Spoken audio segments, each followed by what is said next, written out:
So, a lot of you may have heard that the United States government, on orders from Trump, has been doing stuff in the Caribbean with Venezuelan ships. But you might not realize that the stuff is just outright piracy, and that this is just the first step in a larger plan to go to war with Venezuela. First, the piracy. It started with Trump outright lying, claiming that Venezuela was a narco state, and that these small fishing boats that were just, fishing off the coast of Venezuela were actually packed full of illegal drugs, and that Venezuelan President Maduro was using drugs to fund his international terrorist campaigns. That was a lie, a bald-faced lie. No drugs have ever been found in the wreckage of any of these boats, and Maduro has no ties to so-called terrorism. In reality, the U.S. has been acting like the terrorists. They have been straight-up missile striking these fishing boats with over 100 people killed. People going out to get food to feed their communities are being slaughtered in illegal airstrikes that constitute war crimes under international law. But that's not all. As of writing this, the U.S. government has publicly acknowledged the seizure of 3 Venezuelan oil tankers, although the Venezuelan government claims the U.S. hijacked way more. Given the U.S.'s track record with the truth, I think we can safely assume it's far more than 3 at this point.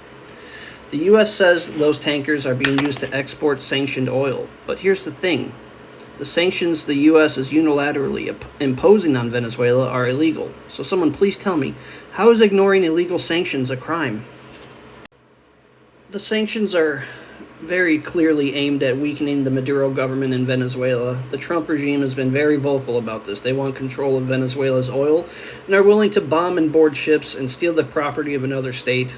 That is piracy. They have become literal pirates of the Caribbean. That's not even the scariest part, because all of this sounds very, very familiar to anyone over the age of 40. I'm 34. I already know what it sounds like.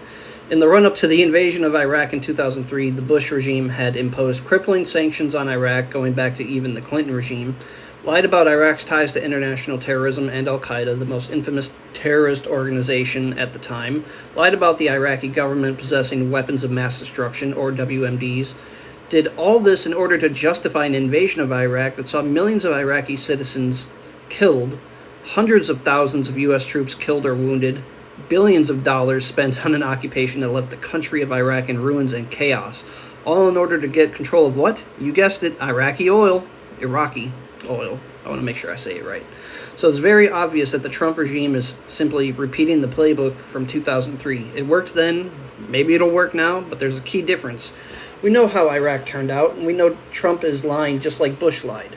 So we can and must organize to stop it. Mass protests stopped the U.S. war in Vietnam. Mass protests could have stopped the tragedy of the Second Iraq War in the 2000s.